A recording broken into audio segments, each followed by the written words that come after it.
O le kari kongunga le ku malo le ngei. Na mako o mai au aso mako fa mangalonga. Ai ale so. O le malele ale kup. O le malele ale kamali.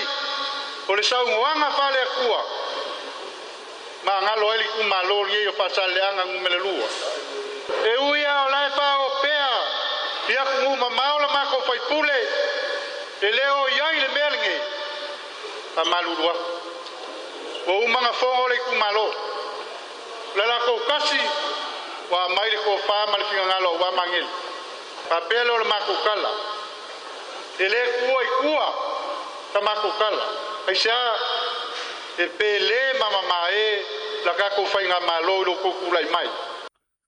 O le anganga le eseta sa wha manatu e sa moa ma le rolangi na lau alunga ai le loto wha mangalo. Wa abataide nei va yaso I ngā lue ngā le malo ma le tātou utano. Ina ua tau nuu ai le fia le mata upu na vai le fonga vai le malo ma le tu malo palota o wha asale le angalua. Na masi I mai le malu le tu malo ma wheroa I ma le pale mia ma le kāpeneta I le taia o le asalua. E peo na moni ma wina I au walo fiso ta inga le malo. Na wha pe na o na wheo fo futai ma teu waini toa. Wha pe ni vala na mafuai. O na tau fia le wha matu ina antu o le tasi tesi ma le valu miliona le I tu malo. Ma tuai ai o na maua wha manianga tau tupe. O le toea e o a onga. O le a wha fonga I se vaenga o le saunanga le teitai o le malo ma le finangalo le tu malo I lea whelo inga. Ko tātou tu malo o ani futia ua sola maso walu. Ia ua ne o tau masar salo I le filfilinga le tātou whainga malo. Ko uma foi no tau tino atu. O le ai tu al kāpeneta I le vainga ato le tātou poloketi de nei. Aisa, fesiringia lau tau taitai fono le whamsilonga. Upu to sa sao. Ia o le mātou mai tau. E ese le mai tau o le whamsilonga. Ese foi le mai tau I whaiunga na mai. Ai lafo le tau whatuatuanga I leu filfili atu le tātou malo. Ai tatau atu le tātou kāpeneta ini me wha le tonu ma me uma. E fesosoani atu ina iaua ni toi eise me tasi. Wha le tonu le tātou filfilinga. O se mātou tau le maulea ma se mātou tualalo. Awane I oti tua se langona. O le amatanga nei ma le rumanai. O le ato e whewai di ai, le tō whā ma le whautautanga. Ina ia manuia le tātou tu malo atoa. A malulua tu foi, tu langa I futia wa sola maso walu. O a foi ni upu whela whai. Pa ia le tu malo, pe lavo na matutala. So tino, so toto, so ano. Ia aita mata mau ni tu e pa ia lavalo tamata I lo talima. Upu foi matala, ia e tala e le vaea e le lea. Langa laeta pua I Samoa. A itu le mase upu ma le tala le tai au, pa ia le tātou tu malo, sanga ia e la io a yurtai. Kele kausanga sa kulai mai ai ka mao le ngei ngu. Sa fai makai kai o le kungu. Sa uku la lango fa kamali. Ayale so. Ingo kulai mai le fionga le la uli o le mali koa. Ai se ale ngei ngu. Ai se ale ngei kumalo. Ese mangaku malangonga. Ale o mai o le kumalo lo fionga le lipalimia. E mangaku ale sa afia ko le afoa. Inga o le ave kukuila. Fa peanga upu la nga uva.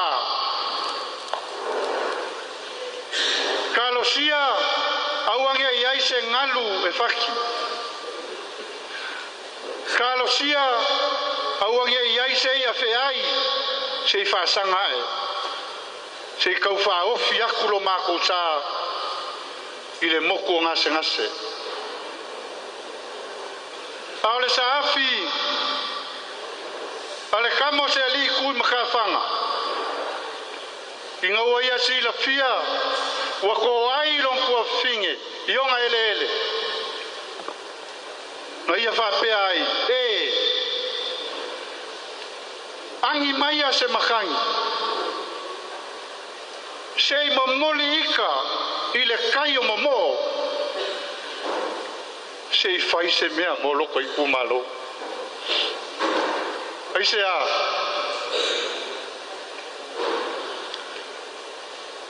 ma mafa upu ma kanga upu ngalalafo i le kai o le malo o puai ngalalafo le fai ngā malo ma Samoa a le aso o mako o mai ako ke whako e sea ioe kufilau saula ia fia mai la ia o le kai au linge kai au le kua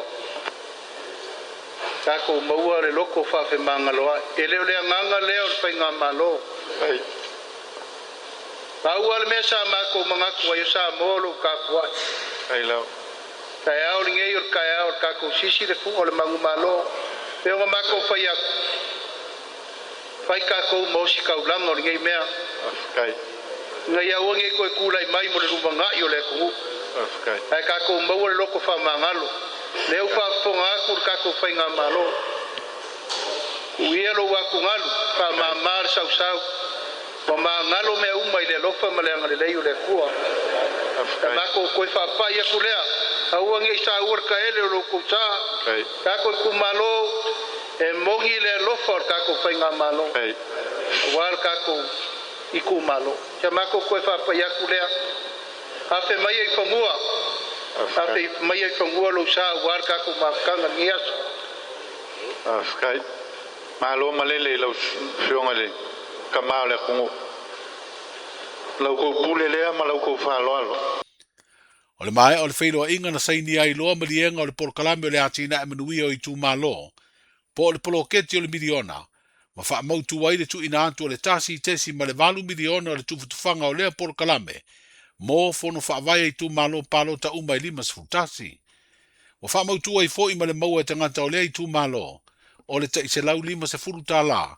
Fa pea tupe le soaswani le malo moa onga, le One Government Grant. Na tawalunga le whailoa inga i whaaloa longa le tu malo na whaasopoli ai, e le ngate le palemia a o minstauna na kapeneta, wha pea ai le fionga i le fonga whatalai o le palemene.